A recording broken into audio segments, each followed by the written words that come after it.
चलिए ठीक है, तो आज हम बात करेंगे 6/1/2021 को इतिहास के पेपर के बारे में। ठीक है, तो सबसे पहले हमारा जो 3 मार्कर क्वेश्चन है और आपका जो पहला क्वेश्चन है वो है गुरु नानक।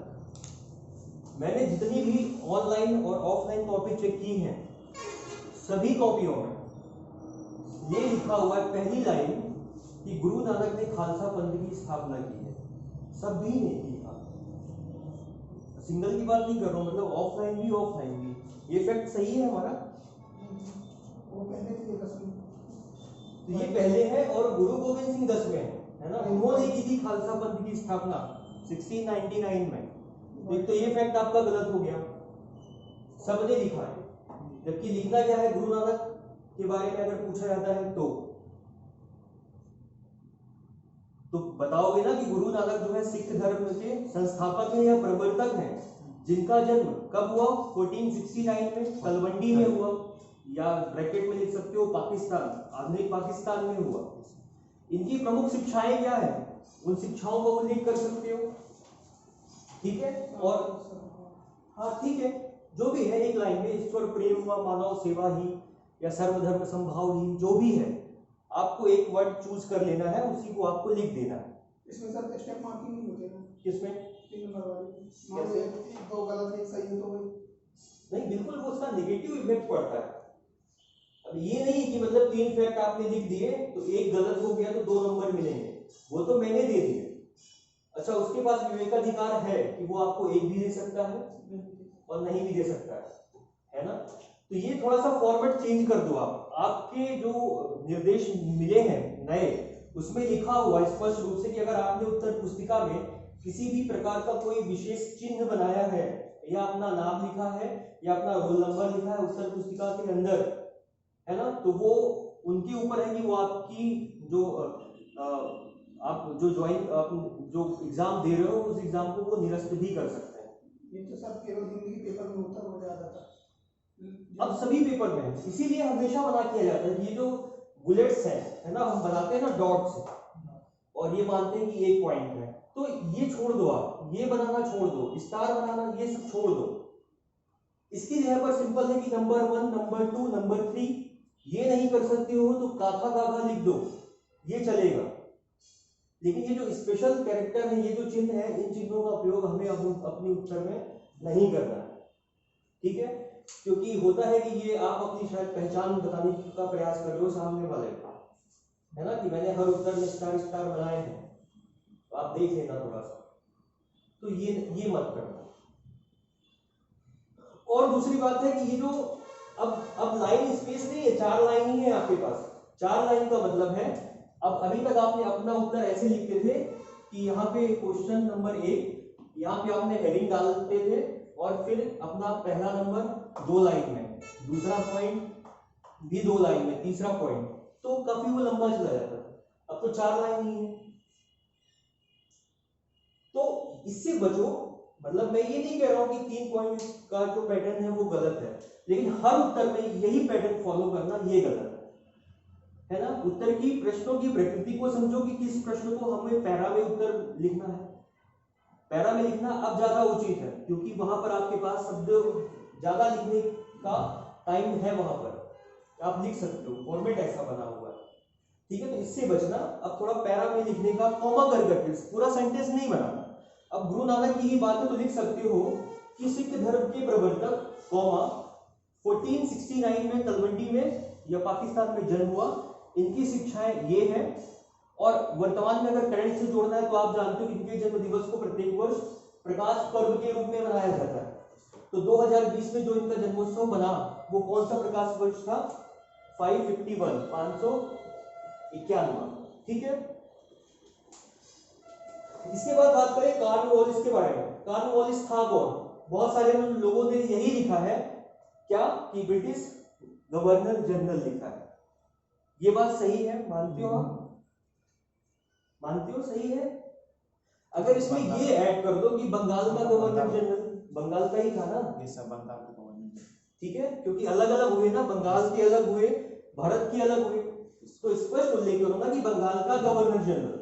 अगर इसका टाइम पीरियड याद है तो बहुत अच्छी बात है, कि कब से लेकर ये कब तक उसने बंगाल में अपने गवर्नर जनरल के रूप में शासन किया, और जो जितने भी मोस्टली हैं उनके आप याद करके ही रखो, ठीक है। जैसे आपका ये कॉर्नवालिस हो गया, इसके बाद वेनेजली हो गया, फिर आपका डलहौजी है, आपका कर्जन है, आपका रिपन है। इनके थोड़ा सा ये चूंकि महत्वपूर्ण है ना, इन्होंने बहुत ऐसे सुधारात्मक कदम उठाए हैं, तो इनके थोड़ा सा टाइम पीरियड को याद रखो, है ना। तो कॉर्नवालिस के बारे में अब आप जानते हो, इसने जो है तो भारत में ये कॉर्नवालिस कोड को लेकर के आता है, ठीक है। इसने भूमि सुधार भी किया, बंदोबस्त जो प्रणाली थी यही लेकर के आता है। और इसके बारे में क्या लिख सकते हो, न्याय व्यवस्था के लिए, हाँ, पुलिस सुधार का जनक, पुलिस व्यवस्था का जनक माना जाता है कॉर्नवालिस। बस खत्म।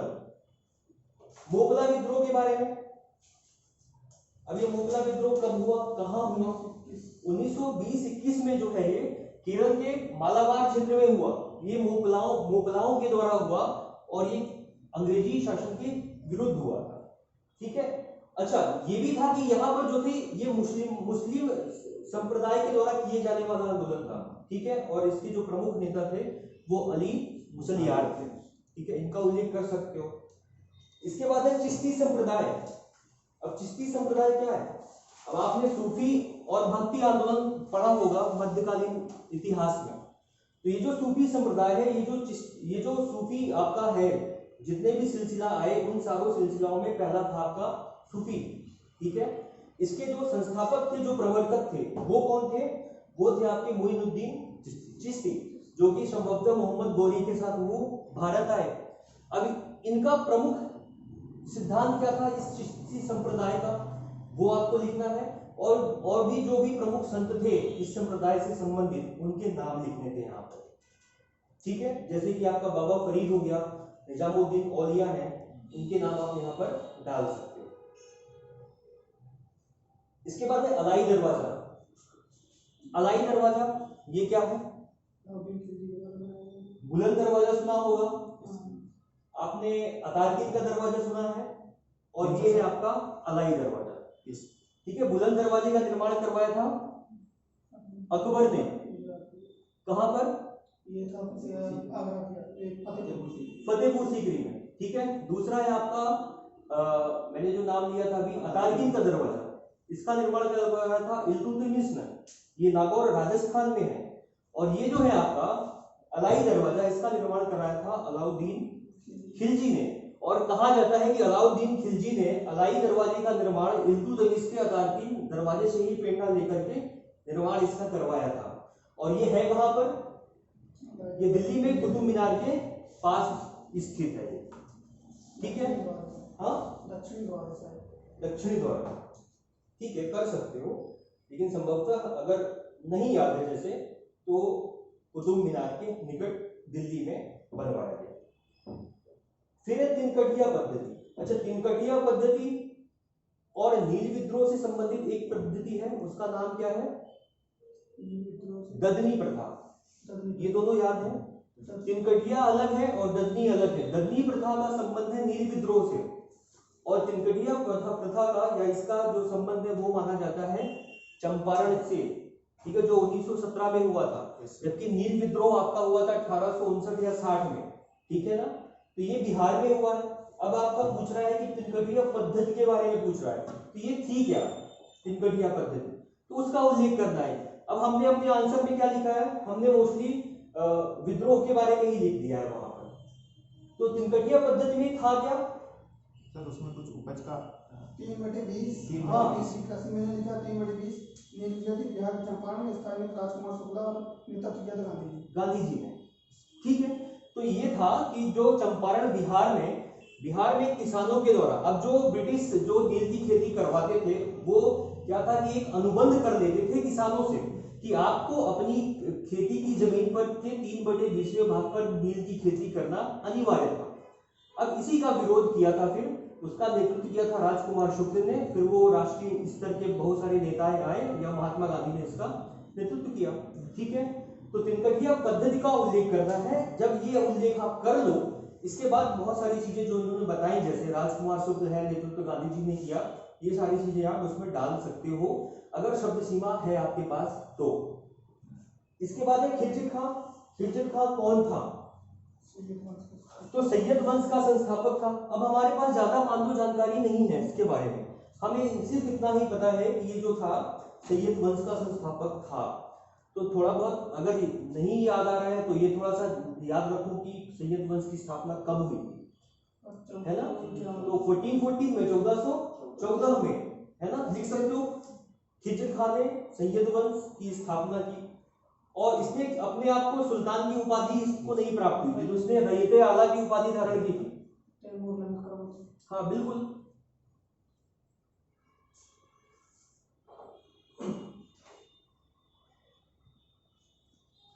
ठीक है, और इसने अपने नाम से एक नगर की भी स्थापना की थी, खिजराबाद। ठीक है, इसका भी उल्लेख आप वहां पर कर सकते हो। फिर है आपका मीर बख्शी। तो मीर बख्शी क्या है? मीर बख्शी मुगल कालीन प्रशासनिक व्यवस्था में एक सैन्य विभाग का सर्वोच्च अधिकारी है, मीर बख्शी। अब ये सैन्य विभाग का सर्वोच्च अधिकारी है, तो इसके कार्य क्या क्या रहे होंगे? बिल्कुल, उनकी भर्ती करना, उनका हुलिया रखना, उनको वेतन देना, इसके प्रमुख कार्य रहे होंगे। तो आप लिख सकते हो, ठीक है, कि मुगल कालीन प्रशासनिक व्यवस्था में सैन्य विभाग का सर्वोच्च अधिकारी, इसका प्रमुख कार्य था सेना की भर्ती करना, उनका वेतन देना, उनका रखरखाव करना, उनकी लिए सारी व्यवस्थाएं करना। इसके बाद है आपका भक्ति काल के 3 संत। तो ये तो आप जानते ही होंगे, है ना? इसमें आप सूफियों के बारे में भी लिख सकते हो, नहीं, लेकिन भक्ति और सूफी अलग अलग है, तो भक्ति काल के ही संतों का उल्लेख करना है यहाँ पर। ठीक है, कबीर है, गुरु नानक है, रैदास है, दादू है, बहुत सारे हैं। इसके बाद है आपका आर्य समाज। तो आर्य समाज के बारे में 3 फैक्ट आप लिखते हो, तो इंपॉर्टेंट क्या है उसमें? वैसे तो मैं कहूं तो इसमें आप आर्य समाज के बारे में पूछा है तो फैक्ट ना लिख करके आप पैरा के रूप में इसको आप लिखोगे तो वो ज्यादा समझ में आता है। हम लिखते हैं कि स्थापना 1875 किसने बनाया? दयानंद सरस्वती ने। उसका उद्देश्य क्या था?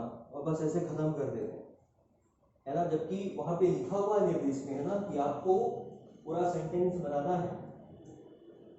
तो कैसे लिखोगे आर्य समाज के बारे में? और समाज के संस्थापक दयानंद सरस्वती ने 1875 में मुंबई में समाज की स्थापना की थी। इन्होंने अपना वेदों की ओर लौट चल नारा दिया था और इनकी पुस्तक सत्याग्रह प्रकाश, ऐसे लिख सकते हैं। तो नारा थोड़ी पूछा है, या दयानंद के बारे में थोड़ी पूछा है, तो लिखोगे ना कि जो पाश्चात्य संस्कृति को समाप्त करने व वेदों के या वैदिक धर्म को शुद्ध रूप से स्थापित करने के उद्देश्य से दयानंद सरस्वती ने 1875 में आर्य समाज की स्थापना मुंबई में की। बस खत्म, इसमें सारी चीजें आ गई, उद्देश्य भी आ गया, स्थापना वर्ष भी आ गया, किसने किया ये भी आ गया, कहां किया ये भी आ गया। ठीक है, तो तभी तो वेदों की ओर लौटो क्यों किया? क्योंकि उस समय पर वो पाश्चात्य जो संस्कृति थी हमारे भारत में, उसको वो समाप्त करके और वैदिक धर्म को शुद्ध रूप में, पुनः शुद्ध रूप में स्थापित करना चाह रहे थे। इसलिए उन्होंने नारा दिया था वेदों की ओर लौटो, और शुद्धिकरण आंदोलन क्यों चलाया कि जो कन्वर्ट हो गए हैं मुस्लिम में, है ना, वो पुनः जो है तो हिंदू धर्म में वापस आ सकते हैं, इसलिए शुद्धि आंदोलन चलाया। ठीक है, इसके बाद है आपका तुजुक ए बाबरी। अच्छा, तुजुक ए बाबरी अलग है और बाबरनामा अलग है, ये याद रखना है, लेकिन दोनों में जो लिखित चीजें हैं वो एक है। तुजुक ए बाबरी की रचना की थी बाबर ने, ये उसकी स्वयं की आत्मकथा है जो उसने तुर्की भाषा में लिखी। लेकिन बाबरनामा की रचना अब्दुल रहीम खाने खाना के द्वारा किया गया था। ठीक है, फारसी में उसका अनुवाद किया गया। तो लिख सकते हो आप, अब अगर आपके पास और शब्द सीमा है बाबरनामा के बारे में या तुजुक ए बाबरी के बारे में, तो आप लिख सकते हो इसमें बाबर कालीन, मतलब बाबर के जो उसके द्वारा जो युद्ध लड़े गए उन युद्धों का हमें वर्णन इसी में मिलता है। और इसमें साथ ही साथ हमें ये भी मिलता है कि इसने विजयनगर साम्राज्य में जो आपका शासक था कौन, कृष्णदेव राय, उसको उसने उस समय का प्रतापी व सर्वश्रेष्ठ शासक की उपाधि भी दे रखी। ठीक है, लेकिन इतना बहुत कुछ है, तो सिंपल भाषा में आप लिख सकते हो कि तुजुक ए बाबरी जो है वो बाबर कृत आत्मकथा है जो तुर्की भाषा में लिखी गई। इसका अनुवाद जो है अब्दुल रहीम खाने खाना ने फारसी भाषा में किया और बाबर के आक्रमणों का उल्लेख मिलता है। बस हो गया। अब है आपका नील विद्रोह। अब नील विद्रोह कब हुआ? 1869, 1859-60 में हुआ। कहां पर हुआ? बंगाल में हुआ। ये ददनी प्रथा के विरोध में कर सकते हो, जैसे कि दिनकरिया पद्धति थी जो बिहार में चल रही थी, तो ये बंगाल में ददनी प्रथा के विरोध में। अब ददनी प्रथा क्या थी उस समय पर? वहां पर भी जो ब्रिटिश जो बागान मालिक थे, वो बागान मालिक क्या करते थे, एक अनुबंध के तहत जो है कम पैसे दे करके और वो नील की खेती करवाते थे और फिर उनसे वो उस उपज से वो बहुत सारा मुनाफा कमाते थे। ठीक है, तो इस प्रथा के विरोध में वहां पर यह आंदोलन किया गया था, नील विद्रोह के नाम से जाना गया। ठीक है, बाकी इसके जो नेता वगैरह हैं वो दिगंबर विश्वास, विष्णु विश्वास, उनका भी आप उल्लेख यहाँ पर कर सकते हैं और करना ही चाहिए। सारे विद्रोहों के नेतृत्वकर्ता कौन थे? इसके बाद दीवाने बंगदान। दीवाने बंगदान है क्या? जैसे दीवाने अर्ज है, दीवाने मुक्त राज है, ऐसे दीवाने बंगदान है। ये एक दास विभाग था जिसकी स्थापना किसने की? फिरोज शाह तुगलक ने की। तो लिख सकते हो एक दास विभाग जिसकी स्थापना फिरोज शाह तुगलक ने की। और क्यों की थी? मतलब ये अपनी जो सेना है उसकी सेना के लिए क्यों? अब यहाँ दासों का उल्लेख मिलता है ना, खरीद फरोख्त करने दासों की, खरीद दासों को कार्य से जोड़कर उसको उत्थान करते हैं। हाँ ऐसा कर सकते हो, है ना। अब उसके लिए तो एक अलग विभाग है। अगर सैनिकों का उल्लेख करोगे तो वहां पर दीवाने अर्ज आ जाएगा, है ना। अगर वित्त विभाग का उल्लेख करते हो तो मुक्तराज आ जाएगा। तो यहाँ पे दास विभाग है, या कह सकते हो कि दासों की स्थिति को सुदृढ़ करने के लिए इसने ऐसा विभाग की स्थापना की। फिर है जिंदा पीर। जिंदा पीर हमने सिर्फ ये पढ़ा है कि औरंगजेब को कहा जाता है। क्यों कहा जाता है? हाँ, क्योंकि मुगल सल्तनत में ये पहला शासक था जिसने शरीयत का या शरीयत में उल्लिखित कानूनों का अक्षरशः पालन किया था। ठीक है, इसलिए इसको जिंदा पीर कहा जाता है। ठीक है, तो आप यहाँ पर लिख सकते हो, ठीक है, कि शरीयत में या इस्लाम के कानूनों का अक्षरशः पालन करने हेतु मुगल शासक औरंगजेब को जिंदा पीर कहा गया। ठीक है, नेक्स्ट है आपका चंदेरी का युद्ध। अब हम लिख देते हैं चंदेरी का युद्ध 1528 में बाबर वर्सेस मेदिनी राय, और बाबर विजयी रहा। बस इतना ही लिख दिया हमने, 3 फैक्ट हमने दे दिए। तो ये सफिशिएंट है आपके कि कब हुआ, किसकी मत हुआ, कौन विजयी रहा। तो थोड़ा सा अगर ये थोड़ा सा डाल दो कि 1527 में जो आपका खानवा युद्ध में राणा संगा की सहायता करने के आरोप में बाबर के द्वारा 1528 में कब हुआ? 29 में, 1529 में यह युद्ध मेदिनी राय के विरुद्ध लड़ा गया जिसमें बाबर विजयी रहा। तो हमने यहाँ पर क्या किया, बताया सब कुछ, लेकिन थोड़ा सा हमने यहाँ पे कारण भी बता दिया कि क्यों उस पर आक्रमण किया था उसने। ठीक है, अब आ जाओ भारत। क्वेश्चन पहला है आपका, भारत में संपन्न हुए कृषक आंदोलनों का संक्षिप्त विवरण दीजिए। अब यहाँ पर जितने भी कृषक आंदोलन हुए हैं, एक तो थोड़ा सा पृष्ठभूमि क्या बताओगे प्रस्तावना को लेकर के, कि जितने भी या ब्रिटिश हुकूमत की जो अन्यायपूर्ण अत्याचारपूर्ण नीति रही है, उन नीतियों के विरोध में ही भारत में हमें अनेक कृषक विद्रोह देखने मिलते हैं, जिनका वर्णन इस प्रकार है। ठीक है, अब जितने भी विद्रोह आपने देखे हैं या पढ़े हैं, चाहे वो नील विद्रोह हो, मोगला विद्रोह हो, खेड़ा हो, चंपारण हो, ठीक है, तेलंगाना हो, तेभागा हो, जितने भी आंदोलन है, इनका आपको एक आरेख बना करके सबसे पहले स्पष्ट करना है कि कौन कौन से आंदोलन है, और उसके बाद उनकी थोड़ा बहुत डिटेलिंग कर दो कि कब कहां पर हुआ, कब हुआ और क्यों हुआ, उसका नेतृत्वकर्ता कौन था। हालांकि ये भी ज्यादा है। अब आपके पास जो फॉर्मेट बना है ना, अब आप सिर्फ ऐसा कर सकते हो,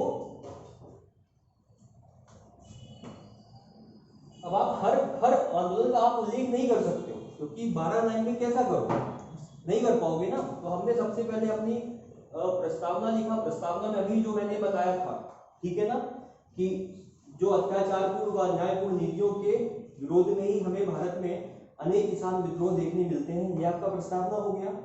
इसके बाद आपने एक आरेख बना दिया प्रमुख किसान विद्रोह जो भी हैं, जितने भी हैं आपके, उनके नाम लिख दिए, ठीक है ना। जैसे है आपका नील विद्रोह, अब नील विद्रोह कब हुआ तो यहाँ पर लिखते चले जाओ, ठीक है। बंगाल में हुआ, कहाँ हुआ, नेतृत्वकर्ता कौन थे, उद्देश्य कौन थे, इसको दो भागों में बांटेंगे सर, पहले 19वीं सदी के और एक नहीं जरूरत है करने की, नहीं है जरूरत। अब ऐसा करो कि 1857 के पहले और 1857 के बाद।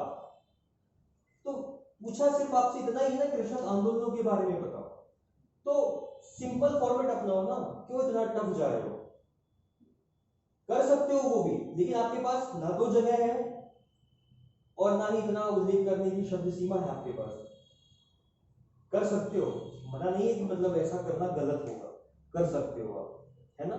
दो भागों में बांट सकते हो उसको, लेकिन अगर नील विद्रोह पूछा है तो आप सिंपल फॉर्मेट में ऐसा भी जवाब आप दे सकते हो, ठीक है। अब हर के बारे में आप जितने भी विद्रोह आपने लिखे हैं उनके सारे जो भी फैक्ट हैं वो फैक्ट आप उन्हीं के नीचे लिख दो और इसके बाद एक निष्कर्ष लिख दो, ठीक है, और आपका उत्तर समाप्त हो जाता है। अब ऐसा ही लिखना है, आगे चल करके 2020 के बाद मेंस में तो 50 शब्द में लिखना है, तो 50 शब्द तो और भी कम हो जाएगा। हाँ, फिर तो फैक्ट ही लिखना है ना, वहां पर हम और ज्यादा चीजें नहीं कर पाएंगे। अब ब्रिटिश ईस्ट इंडिया कंपनी की स्थापना के मूल उद्देश्य क्या थे। मूल उद्देश्य तो हमें 4, 5, 6 पॉइंट्स ही पता होंगे, 8 पॉइंट्स पता होंगे, है ना। लेकिन एक जो फॉर्मेट मैंने अभी बताया कि सबसे पहले थोड़ा सा इंट्रो बता दो कि ईस्ट इंडिया कंपनी थी क्या। तो अगर आपको पता होगा, आपने पढ़ा होगा कि ईस्ट इंडिया कंपनी की स्थापना जो है 31 दिसंबर 1600 ईस्वी में की गई। कब की गई, 31 दिसंबर 1600 में। किसके द्वारा की गई थी। आपने जब ब्रिटेन की क्रांति पढ़ा है तो वहां पे दो वंश पढ़े हैं, है ना। एक पढ़ा है आपने ट्यूडर वंश और दूसरा पढ़ा है स्टुअर्ट वंश। तो ट्यूडर वंश की जो अंतिम महारानी थी एलिजाबेथ, तो एलिजाबेथ ने ही अपने घोषणा पत्र के द्वारा जो है ईस्ट इंडिया कंपनी की स्थापना की, ठीक है, 15 वर्षों के लिए, कि आप जाओ और पूर्वी देशों के साथ व्यापार करने की अनुमति आपको मिलती है, सिर्फ 15 वर्ष के लिए। लेकिन उसके बाद जब आप पढ़ते हो जो स्टुअर्ट वंशी शासक जेम्स प्रथम के बारे में, फिर जेम्स प्रथम ने इसको अनिश्चित काल के लिए इसको समय सीमा का निर्धारण नहीं किया था। आप उसने बोल दिया था कि आप जो है अनिश्चित काल के लिए पूर्वी देशों के साथ व्यापार आप कर सकते हैं, ठीक है। तो प्रस्तावना आप ऐसा बना सकते हो कि एलिजाबेथ की घोषणा पत्र के आधार पर 1600 ईस्वी में गठित ईस्ट इंडिया कंपनी ने भारत पर अपना स्थापना की, और इसकी स्थापना के हम निम्नलिखित उद्देश्य समझ पाते हैं या निम्न बिंदुओं में हम समझ सकते हैं। अब देखो यहाँ पर पूछा क्या है, पूछा है क्या, मूल उद्देश्य पूछा है आपका, मतलब कि जो सबसे पहले जो कंपनी बनी तो उस कंपनी के मूल उद्देश्य क्या थे। वो बाद में जाकर के उसके उद्देश्य जो है राजनीतिक बने, लेकिन प्रारंभ में क्या थे, सिर्फ और सिर्फ व्यापारिक उद्देश्य थे ना। तो आपको फोकस करना यहाँ पर है, और हमने जो भी लिखे हैं 4, 5, 6 पॉइंट्स, हमने उसमें सारे पॉइंट डाल दिए हैं। हमने वहां राजनीतिक भी डाल दिए, आर्थिक भी डाल दिए, जबकि मूल उद्देश्य क्या था, सिर्फ और सिर्फ व्यापारिक उद्देश्य था, है ना। कि पहला आप डाल सकते हो प्रस्तावना। अगर यहाँ पर शब्द सीमा आपके पास कम है ना, मतलब जानकारी कम है आपके पास, तो थोड़ा सा प्रस्तावना में ऐसा थोड़ा सा पावरफुल कर दो कि थोड़ा सा प्रभावी बन जाए। अब यहाँ पर फोकस आपको करना है व्यापारिक उद्देश्यों पर, है ना, कि पूर्व के देशों के साथ व्यापार करना। व्यापार क्यों करना, उससे होगा क्या, आर्थिक लाभ की प्राप्ति होना। अब इसी समय ब्रिटेन में औद्योगिक क्रांति प्रारंभ हो चुकी थी, तो उद्योगों के लिए कच्चे माल की प्राप्ति करना, और इन्हीं उद्योगों से बने वस्तुओं के लिए एक बृहद बाजार की प्राप्ति होना, ये उसके मूलभूत उद्देश्य रहे ईस्ट इंडिया कंपनी के। इसके बाद जाकर के वो राजनीतिक उद्देश्य वो अपने बनाते हैं, जबकि मूल रूप से ऐसा नहीं था। फिर नेक्स्ट है आपका इक्ता प्रणाली को समझाते हुए इसकी विशेषताएं लिखिए। तो इक्ता प्रणाली है क्या, ये आपको वहां पर पहले बताना है, इसके बाद उसकी विशेषताओं को लिखना है, ठीक है ना। तो उस समय पर आपको बताएं इक्ता, या इसी को आ सकता है आपका इक्तेदारी, और मुगल में आपने पढ़ा होगा मनसबदारी, और इससे पहले राजपूत काल में आपने पढ़ा होगा सामंतवादी व्यवस्था। ये सारी लगभग एक तीनों जो है, सामंतवादी, इक्तेदारी या मनसबदारी, ये आपस में कोरिलेट करती हैं, तीनों एक जैसी व्यवस्थाएं ही हैं। सामंतवादी व्यवस्थाएं ये क्यों आई, क्यों आई? हाँ, शोषण करने के लिए नहीं, जबकि ऐसा नहीं था। मतलब अपने सैनिकों को नगद के बदले कुछ। क्यों आई सामंतवादी व्यवस्था? सामंत क्यों रखे? कोई भी शासक अपना सामंत क्यों रखता था? सैनिक सहायता, क्योंकि निश्चित तौर पर उनका जो साम्राज्य था इतना विशाल हुआ करता था कि उस बड़े भूभाग पर प्रशासनिक दृष्टि से जो है नियंत्रण रख पाना संभव नहीं था। तो हमने उसको अपने साम्राज्य को अलग अलग भागों में बांट दिया और वहां पर एक व्यक्ति को बैठाया जो सामंत कहलाया। तो सेम यहाँ पर भी यही हुआ ना, इक्तेदारी में भी यही हुआ। तो जो हुआ क्या था कि सामंतवादी व्यवस्था को समाप्त करने के लिए व दूरस्थ स्थित प्रदेशों पर नियंत्रण स्थापित करने के लिए इल्तुतमिश ने इस व्यवस्था को लाया। अब ये इक्ता था क्या? मैंने अभी बताया कि जो सामंतवादी व्यवस्था मतलब भूमि का टुकड़ा, हम अपने क्षेत्र को क्या करते हैं, अनेक भागों में बांट करके वहां पर अपने सामंत बैठाए। तो इल्तुतमिश ने क्या किया, अपने प्रदेशों को या राज्य को बांट के अनेक भागों में बांट करके वहां पर इक्ते को बैठा दिया। ठीक है, वो जो भूमि का टुकड़ा मतलब ये जो आपका साम्राज्य था, इस साम्राज्य को आपने 4 भागों में बांट दिया। अब ये जो भाग है ये क्या कहलाया आपका, ये इक्ता कहलाया। तो इसका मतलब है इक्ता का शाब्दिक अर्थ क्या है, भूमि का भाग या भूमि का टुकड़ा। अब इसमें जिसको मैंने बैठाया या जिसको इल्तुतमिश ने बैठाया उसको क्या कहा गया, वहां पर सामंत कहा गया, लेकिन यहां पर कहा गया वली कहा गया या मुफ्ती कहा गया। ठीक है, क्या बोला गया उसको, वली या मुफ्ती बोला गया। ठीक है, अब इसके बाद ये तो आपका हो गया क्या, जो पूछा गया था इक्ता प्रणाली को समझाते हुए इसकी विशेषता बताइए। अभी इक्ता प्रणाली लाया क्यों गया था, क्योंकि सैनिकों को या सैनिक अधिकारियों को वेतन के बदले उसने भूमि का टुकड़ा प्रदान किया और उस भूमि से प्राप्त राजस्व से ही वो अपना वेतन प्राप्त करते थे और बचे हुए राजस्व को वो राजकोष में जमा कर देते थे। तो मतलब इसी भूमि से क्या करते, वो अपना वेतन निकालते और बाकी बचे भूमि को वो राजस्व को वो पैसे राजकोष में जमा कर देते। तो आपको इसकी विशेषता का उल्लेख भी करना है, इक्ता प्रणाली की क्या विशेषताएं थी। ठीक है, तो इसकी विशेषताओं का उल्लेख कैसे करोगे, एक बॉडी समझ में आ रही है पहले इक्ता प्रणाली को समझाते हुए। तो पहले बताओ कि थोड़ा सा सामंतवादी व्यवस्था को समाप्त करने के लिए व दूरस्थ स्थित प्रदेशों पर केंद्र का नियंत्रण स्थापित करने के लिए इल्तुतमिश के द्वारा यह प्रणाली लाई गई। अब इक्ता है क्या, यह आपने बता दिया, शाब्दिक अर्थ भूमि का टुकड़ा है और जो सैनिकों को नगद वेतन के बदले भूमि का टुकड़ा प्रदान किया जाता है। अब इसकी विशेषताएं हेडिंग डालो, विशेषता तो बताओ कि केंद्र में सुल्तान की जो शक्ति थी इक्ता में वही शक्ति वली व मुफ्ती की थी। ठीक है ना। अब ये क्या करते थे, ये प्रत्येक वर्ष अपने आय व व्यय का ब्यौरा जो है वो सुल्तान को देते थे। ये भी सुल्तान की भांति अपने स्थायी सैनिक रख सकते थे और जब भी सुल्तान को सहायता की आवश्यकता होती ये सैनिक भेजते थे। ठीक है, लेकिन ये सुल्तान की भांति ना तो सुल्तान की पदवी धारण कर सकते थे और ना ही उसका छत्र का प्रयोग कर सकते हैं, ना ही वो खुदवा पढ़ सकते हैं, ना ही सिक्कों को ढालने की इनको अनुमति थी। ठीक है, और लिखना हम लिख सकते हो कि लुटे हुए माल पर भी सुल्तान का हक होता था लेकिन मुफ्ती या वली का कोई अधिकार नहीं होता।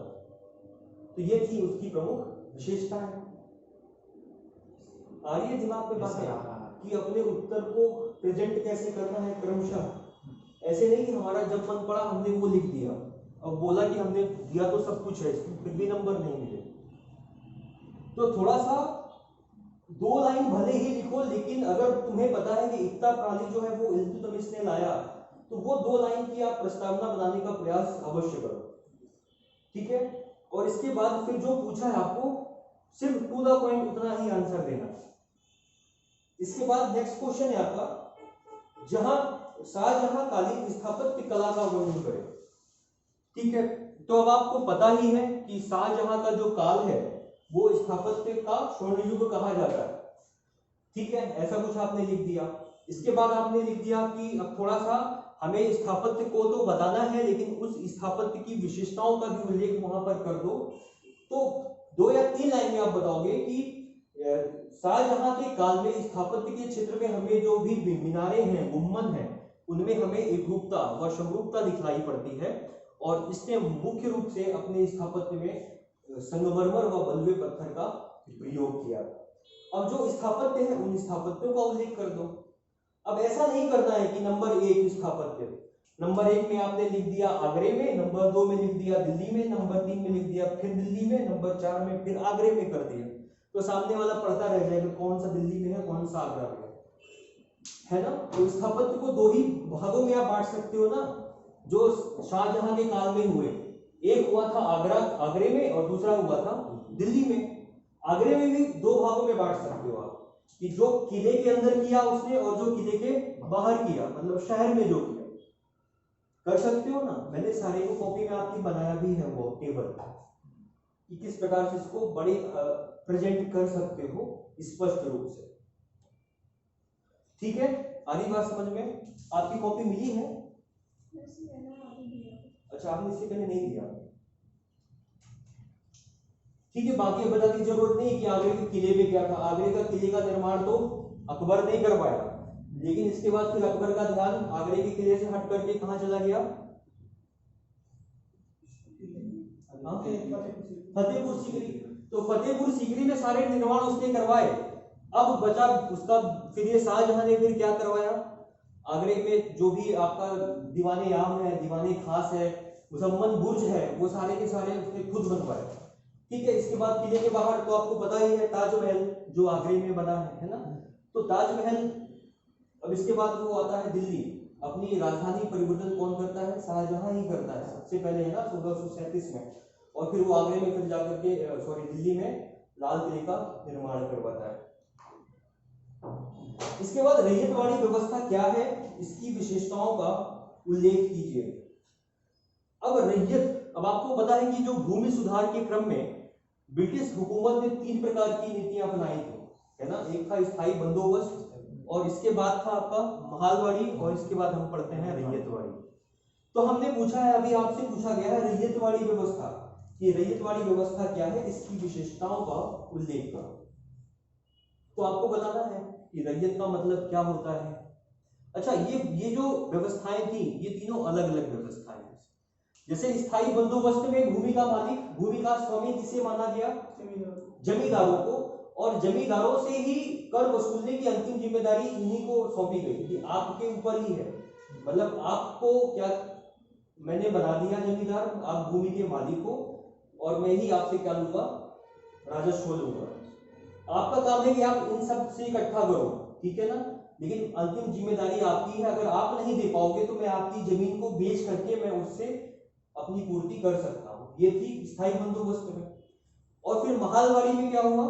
महाल का मतलब होता है गांव या लोगों का समूह। तो मैंने पूरे जो महाल था, जो गांव था, उसको ही मैंने भूमि का मालिक बना दिया, और अंतिम जिम्मेदारी मैंने कर की उगाही की उन्हीं को सौंप दी कि आपके ऊपर ही है। जबकि रैयत में होता क्या था? किसान। रैयत का मतलब था किसान, कि जो भी पंजीकृत किसान थे, मैंने उन किसानों को ही उस भूमि का मालिक बना दिया, और अंतिम जिम्मेदारी उन्हीं के ऊपर मैंने सौंप दी। तो ये थी रैयतवाड़ी व्यवस्था। अब ये कब आई? 1792 में। कहां पर आई सर्वप्रथम? तो मद्रास के 12 महल में। कौन लाया? तो उसका नाम आपको बताना है, ठीक है। तो ये थी आपकी रैयतवाड़ी व्यवस्था, और इस व्यवस्था की प्रमुख विशेषताओं का उल्लेख करना है। क्या हुआ था?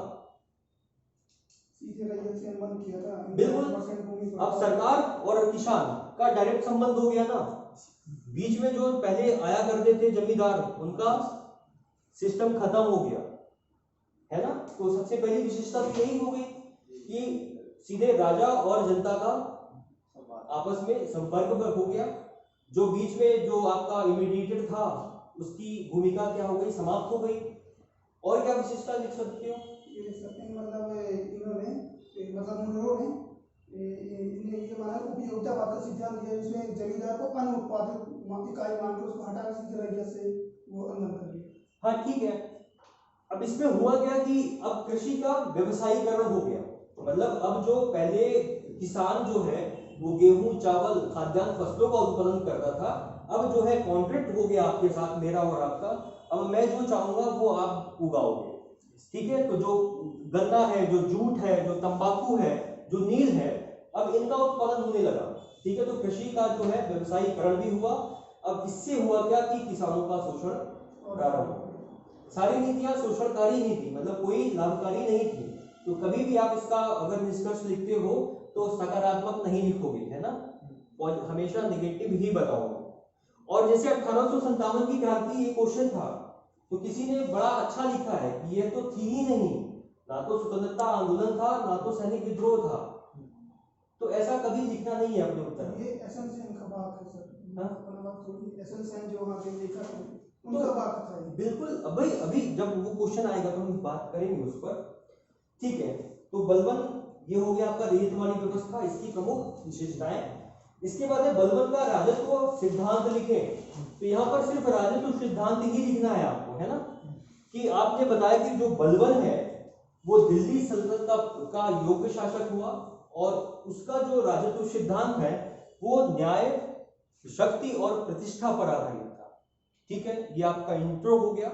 अब उसकी राजत्व सिद्धांत की प्रमुख विशेषताएं जो है उनका उल्लेख कर दो आप, है ना, कि जैसे उसका था कि ताज में की प्रतिष्ठा में वृद्धि करना, सुल्तान की पद की गरिमा, ठीक है, सुल्तान की पद की गरिमा का संबंध है कि रक्त की शुद्धता पर बल देना है ना, और शक्ति भी उसकी राजत्व सिद्धांत की प्रमुख आधार थी, है ना, जो लौ एवं रक्त की नीति का वो पालन करता था। अफरा सियाब जैसे वंशों से खुद को जोड़ना था, सिद्धार्थ पैबोसा, है ना, इन सब पर बल देना इत्यादि इत्यादि। तो 3 चीजों को आधार बनाना है आपको बलबन के राजत्व सिद्धांत में। पहला है न्याय, दूसरा है शक्ति, और तीसरी है प्रतिष्ठा, ठीक है। इन्हीं तीनों के आधार पर बलबन का राजत्व सिद्धांत टिका हुआ, ठीक है ना। शक्ति में बोलता है ना कि जब मैं किसी सामान्य व्यक्ति को देखता हूं तो मेरी बाहें फड़फड़ाने लगती हैं, मेरे हाथ अपने आप जो है मेरी तलवार पे पहुंच जाते हैं, तो ये ऐसा बोलता है। हाँ, और दैवी सिद्धांत तो था ही उसका, अपने आप को ईश्वरी पछाया माना था, रैयत उसकी मतलब उपाधि लेना, नियामतें खुदाई, हाँ, ईश्वर का प्रतिनिधि मानता था स्वयं, ठीक है। तो इन सारी बातों का वहां पर लिखना है। तो दिमाग पे एक थोड़ा सा पिक्चर बनाते चले हो, है ना, कि बस अगर कोई क्वेश्चन आएगा तो मुझे घर में जाकर के ना अपनी कॉपी का मूल्यांकन जरूर किया करो, है ना, कि मुझे अगर ये क्वेश्चन आ ही जाता है मान लो दोबारा एग्जाम में, तो अब मैं इसी फॉर्मेट में थोड़ी लिखूंगा या लिखूंगी जिसमें मैंने अभी लिखा है, उसमें क्या आप और अच्छा कर सकते हो, ये थोड़ा सा अपने दिमाग में आप बैठाते चलो। इसके बाद मध्यकाल में हुए भक्ति आंदोलन की प्रमुख विशेषताएं लिखिए। अब यहाँ पर भक्ति आंदोलन पूछा है, भक्ति आंदोलन की प्रमुख विशेषताएं, तो सबसे पहले आप इंट्रो दो ना कि भक्ति आंदोलन की शुरुआत कब हुई, तो पूर्व मध्यकाल में कर सकते हो, है ना, पूर्व मध्यकाल में भक्ति आंदोलन की शुरुआत हुई, और इसके प्रमुख संतों के नाम लिख दो यहाँ पर, और इन्हीं संतों के आधार पर हम भक्ति काल की विशेषताओं को देख या जान सकते हैं, ठीक है। उनमें कबीर हो गया, फिर गुरु नानक हो गया, रैदास हो गया, जितने भी नाम आप जानते हो 2-4 का उल्लेख कर दो, और उसके बाद उनकी विशेषताएं कि ठीक है, जितने भी संत मिलेंगे आपको, है ना, वो ईश्वर प्रेम व मानव सेवा पर ज्यादा बल देते हैं, जाति प्रथा का रूढ़िवाद का विरोध करते हैं, जो भी अंधविश्वास है, रूढ़ियां प्रचलित है समाज में, इन पर वो कुठाराघात करते हैं, हिंदू मुस्लिम एकता पर ये बल देते हैं, महिला उत्थान पर कायम, ठीक है, एक ईश्वर पर बल देते हैं, मूर्ति पूजा का विरोध करते हैं ये, ठीक है। तो इन सब चीजों का उल्लेख कर सकते हो, जो तीर्थ यात्रा है, हज यात्रा है, इनके अभी ये विरोध करते हैं, ठीक है ना। तो ये सारी चीजें हैं भक्ति काल की विशेषताओं में आप लिख सकते हो। फिर भारत में बाबर की सफलता के कारण बताइए। भारत में बाबर की सफलता, आपको पता है कि 1526 बाबर का पहला आक्रमण था, तो ऐसा नहीं था, है ना, इससे पूर्व भी भारत 4 बार भारत पर आक्रमण कर चुका था, लेकिन अंतिम रूप से पहली सफलता इसको जो है पानीपत के पहले प्रथम युद्ध में प्राप्त हुई, और इसके बाद उसने लगातार प्रत्येक 4 वर्ष, है ना, पानीपत, फिर खानवा, फिर चंदेरी और देन घाघरा के युद्ध जीते। और इन युद्धों में सफलता प्राप्त करने के पीछे बहुत सारे कारण हमें दिखलाई पड़ते हैं। अब उनका उल्लेख कर दो कि कौन कौन से कारण थे। मतलब एक तो उसने इब्राहिम लोधी के चाचा ने मतलब उसको निमंत्रण दिया था। ये कारण हुआ क्या उसकी सफलता का? अच्छा, सफलता का मतलब दुर्बल, मतलब हिंदू ये जो राजवंश थे मतलब एक दूसरे से झगड़ते थे। हाँ, ये कह सकते हो। अब उस समय पर जब जब बाबर ने भारत पर आक्रमण किया तो उस समय पर भारत की राजनीतिक परिस्थिति क्या थी? तो कह सकते हो आप ना कि जो राजनीतिक एकता का अभाव था। तो इसी अभाव ने बाबर को एक मौका दिया, है ना, कि अगर आप 4-5 लोग हो उत्तर भारत की में राजनीतिक राजा के रूप में स्थापित हो तो आप चारों के उद्देश्य अलग अलग, अगर आप एकजुट होते तो संभवतः भारत का आक्रमण करता भी तो वो हारता, है ना। अब वहां पर इब्राहिम लोधी का जो चाचा था, क्या नाम था उसका? क्या नाम था? नहीं याद, मुझे भी याद नहीं। वो हो गया। और जो दूसरा आप ले लो राणा सांगा की, उनकी एक अलग डिमांड थी। वो सोचता था उसका चाचा कि इब्राहिम लोधी को अगर मैं बाबर को बुलाऊंगा तो इब्राहिम लोधी खत्म हो जाएगा तो मुझे गद्दी मिलेगी। राणा सांगा अलग सोचते थे कि मैं उत्तर भारत का महानतम सम्राट बनके मैं दिल्ली की गद्दी पर बैठूं। तो इन सब के अलग अलग मत थे और इन्हीं मतों का फायदा उठाया फिर बाबर ने और पानीपत का पहला युद्ध हुआ। पहली बात यह कि राजनीतिक एकता का अभाव। दूसरा क्या होगा? सैनिक और बिल्कुल कि बाबर की सेना में तुर्क भी थे, अफगानी भी थे, मंगोल भी थे। ये इन सारों का मिश्रण था बाबर की सेना में। एक तो बात ये हुआ। दूसरा, इनके जो सैनिक थे वो या ये जो थे आपके लोधी वंश के सैनिकों की तुलना में ये अधिक प्रशिक्षित थे और ये अधिक क्या थे? अनुशासित थे। ठीक है। तीसरा और क्या लिख सकते हो?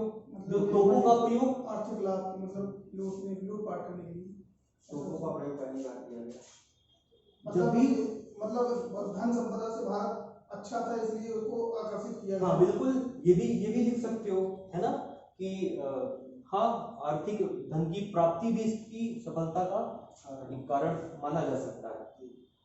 और जो तोपों को सजाने की जो पद्धति थी उसका है, ठीक है, तोपों का प्रयोग है।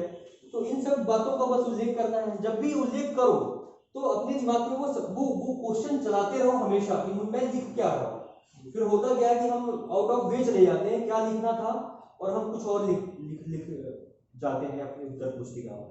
ठीक है। तो ये सारे कारण भारत की में बाबर की सफलता थे। और ये है ना सर, उसे मतलब अन्य क्षेत्रों से सैनिक भी मिल गए थे। देखो, फिर अन्य तो हम लिख ही सकते हैं, कुछ ना कुछ अपन निकाल लेते हैं, लेकिन जो हमें स्पष्ट रूप से मिलते हैं उनका उल्लेख तो हमें करना पड़ेगा ना। मतलब ऐसा नहीं लगना चाहिए उत्तर लेखन में कि हाँ हम लिखे पड़े हैं, बस हम खाना पूर्ति नहीं करना है हमको। चीजों को अच्छे से जब मतलब यही तो अंतर है ना कि जो नंबर 1 आता है, नंबर 10 आते हैं, सेलेक्ट तो बहुत सारे लोग होंगे, जितनी पोस्ट है उतने ही लोग होंगे, लेकिन सब डीएसपी और डिप्टी कलेक्टर थोड़ी बनेंगे। तो दोनों में तो अंतर होगा ना।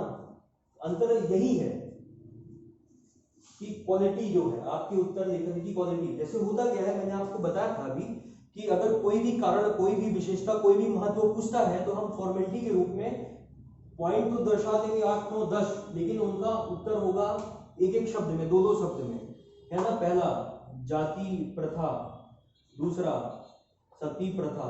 अरे तो इतने में थोड़ी आपका पॉइंट कंप्लीट होता है। अगर एक पॉइंट आप लिख भी रहे हो तो उसको कम से कम एक्सप्लेन तो करो, 1 या 2 लाइन में तो लिखो पहला पॉइंट। अब गिनती हो रही 10 पॉइंट और शब्द गिनोगे तो 15 ही आएंगे, तो ये होती खाना पूर्ति करना। जबकि भले ही लिखो 5, लेकिन प्रत्येक का आप उसको स्पष्टीकरण भी दो, है ना। ठीक है। और इसके बाद है सल्तनत कालीन प्रमुख करों का उल्लेख करो। तो यहां पर आप इंट्रो क्या बना सकते हो कि सल्तनत काल में हमें अनेक कर देखने को मिलते हैं, लेकिन जो प्रमुख करों के रूप में हम इन 3 या इन 4 या इन 5 करों का उल्लेख कर सकते हैं। और उसके बाद अपनी टेबल बनाओ जो भी है कर। जैसे कि हम मोस्टली पढ़ते हैं जो प्रमुख 5 कर के रूप में, वो है आपके उश्र है, फिर आपका जकात है, जजिया है, खराज है, खुम्स है, ये प्रमुख 5 कर है। लेकिन इनमें भी पांचों में 2 देखोगे ना आप, तो एक जो है आपका खम्स, ये है आपका लूट का धन, ठीक है। फिर जो 2 आप अभी मैं नाम बताता हूं वो है आपके 2, एक है भूमि कर और दूसरे हैं धार्मिक कर। तो इनमें धार्मिक कर कौन कौन से हैं? जजिया है और खराज है। भूमि कर कौन कौन से हैं? उस्र है और नहीं, जजिया और जकात, और यहाँ पर खराज। तो ये 2 है आपके भूमि कर और ये 2 है आपके धार्मिक कर। अब इन दोनों में आपको अंतर बताना है कि कौन सा मुसलमानों पर लगाया गया था और कौन सा गैर मुसलमानों पर, है ना। तो अब यहाँ पर जजिया जो है ये लगाया गया था आपके गैर मुसलमानों पर, जकात जो है वो मुसलमानों पर लगाया जाने वाला धार्मिक कर था, ठीक है। इसी प्रकार उस्र में आओगे, उस्र जो है ये गैर मुसलमानों पर नहीं, मुसलमानों पर लगाया जाने वाला था। किस पर? गैर मुसलमान नहीं, मुसलमानों पर लगाया जाने वाला कर था। और जो खराज है आपका ये या हिंदुओं को लिख सकते हो, या हिंदुओं को ना ही लिखना है तो गैर मुसलमानों को लिख सकते हो, ठीक है। गैर मुसलमानों पर लगाया जाने वाला भूमि कर था। अगर इसकी प्रतिशतता पता है आपको कितना लगाया जाता था तो ये भी लिख दो, क्योंकि ये तो सब लिखेंगे, सबको इतनी ही जानकारी होगी ही होगी। तो अलग क्या है? अलग है जब आप इस कर की मात्रा को वहां पर आप लिखोगे, ठीक है। कि जैसे जो उस्र था ये भी मुसलमानों पर लगाया जाता था, तो आप सोचो थोड़ा सा कि वहां पर शासन किसका है? वो भी मुसलमानों का ही है सल्तनत काल में। तो वो मुसलमानों पर ज्यादा होगा या हिंदुओं पर ज्यादा होगा? किस पर होगा? हिंदुओं पर ज्यादा होगा। तो मोस्टली जो खराज है ये आपका 1/2 से 1/3 मिलता था, जबकि ये उस्र है जो मुसलमानों पर लगता था ये 5% से लेकर के 10% तक लगाया जाता है, ठीक है ना। अब फिर और आगे बढ़ोगे ना तो 5 कब लगता था? अगर जो सिंचाई के साधन है वो प्राकृतिक ना होकर मानवीय साधनों से जहां जिस भूमि पर सिंचाई होती थी उन सिंचाइयों पर 5% लगता था, और जहां पर प्राकृतिक साधनों से सिंचाई की जाती थी उस भूभाग पर 10% लगता था राजस्व, ठीक है। लेकिन इतना डिटेल मत जाओ, ठीक है। कर की मात्रा बस थोड़ा बहुत याद रखो। खराज जो था वो हिंदुओं पर लगने वाला था, वो वार्षिक आय का 1/2 या 1/3 होता था। इसके बाद धार्मिक कर हमने पढ़ा 2 था, एक था जजिया और दूसरा है जकात। अच्छा, जजिया को डिफाइन कर सकते हो? जजिया कर था क्या? मतलब हिंदुओं से लिए जाने वाला धार्मिक कर था। और अकबर के काल में इसको अकबर ने बंद करा दिया था, जबकि इसकी मतलब 1 साल में 1 करोड़ के ऊपर इनकम। नहीं, मैं ये नहीं पूछ रहा, मैं जजिया कर की डिफिनेशन पूछ रहा हूँ कि अगर मैं पूछूं कि जजिया कर था क्या? धार्मिक कर, तो उसको थोड़ा सा और एक्सप्लेन करो। धार्मिक कर मतलब मुगलकालीन अर्थव्यवस्था, क्योंकि शरीयत या इस्लाम में ऐसा लिखा हुआ है कि अगर जो शासक है वो अगर वो मुसलमान है तो उसके साम्राज्य में गैर मुसलमान नहीं रह सकता, ऐसा लिखा हुआ इस्लाम में। अगर आपको रहना है तो आपको रहने के बदले क्या देना पड़ेगा?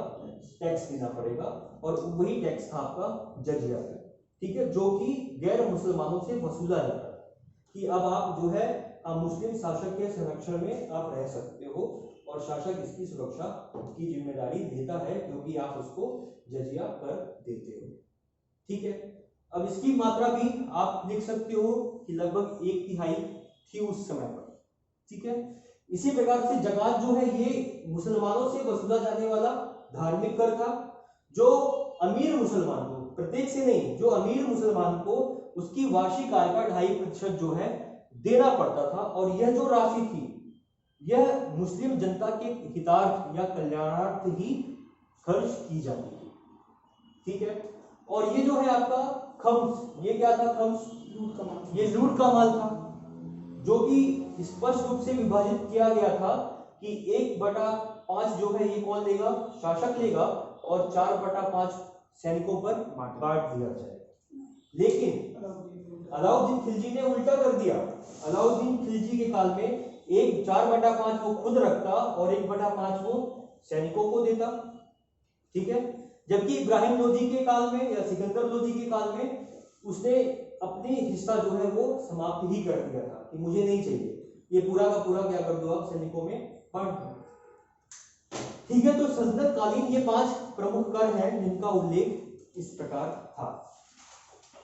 अब इसके बाद है सम्राट अकबर के द्वारा किए गए धार्मिक सुधारों का मूल्यांकन करें। धार्मिक सुधारों का क्या करना है? मूल्यांकन करना है। तो कैसे मूल्यांकन करोगे? एक तो आपने देखा होगा कि अकबर जो है वो भी इस्लाम धर्म का शासक था, ठीक है, शरीयत को मानने वाला था, अपितु इसके भी वह धार्मिक रूप से सहिष्णु शासक था, ठीक है। हम किस प्रकार देख सकते हैं, जैसे आपने बताया कि जो आपका तीर्थ यात्रा करता था जो हिंदुओं को देना पड़ता था, ठीक है, उसको उसने खत्म किया। जजिया कर था जो गैर मुसलमानों से लिया जाने वाला था उसको उसने समाप्त किया। ये तो किया ही किया हिंदुओं के लिए, और इधर वो इबादत खाने का निर्माण करवा रहा है, ठीक है। तो हिंदू और मुस्लिम में जो समन्वय हमें देखने मिलता है कि उसने हिंदुओं के लिए भी काम किए और मुसलमानों के लिए भी काम किए और साथ में इन दोनों के समन्वय के लिए भी काम किए। तो इस प्रकार से आपको जो है उसका मूल्यांकन धार्मिक सहिष्णु शासक के रूप में करना है, ठीक है। अब होता क्या है कि हमने एक लाइन से चालू किया, दास प्रथा समाप्त, जजिया की समाप्ति, तीर्थ यात्रा समाप्त, इबादत खाने का निर्माण, ये करवाया वो करवाया और खत्म। ऐसा थोड़ी करना है ना। हिंदुओं के पक्ष में बात करो, फिर मुसलमानों के पक्ष में बात करो, और फिर उन दोनों को सकारात्मक रूप से धार्मिक सहिष्णु के रूप में आप उसका मूल्यांकन कर दो, है ना। जो उसकी नीति थी अकबर की, क्या थी? सुलह कुल की नीति ना। तो लिखो ना कि अकबर का जो धार्मिक सुधार था वह, या जो धार्मिक सहिष्णुता की नीति थी वह सुलह कुल पर आधारित थी, ठीक है। इसके बाद आप हिंदुओं का पक्ष लो, मुसलमानों का पक्ष लो, फिर दोनों का पक्ष लेते हुए और उसको सकारात्मक रूप से अकबर का मूल्यांकन कर दो,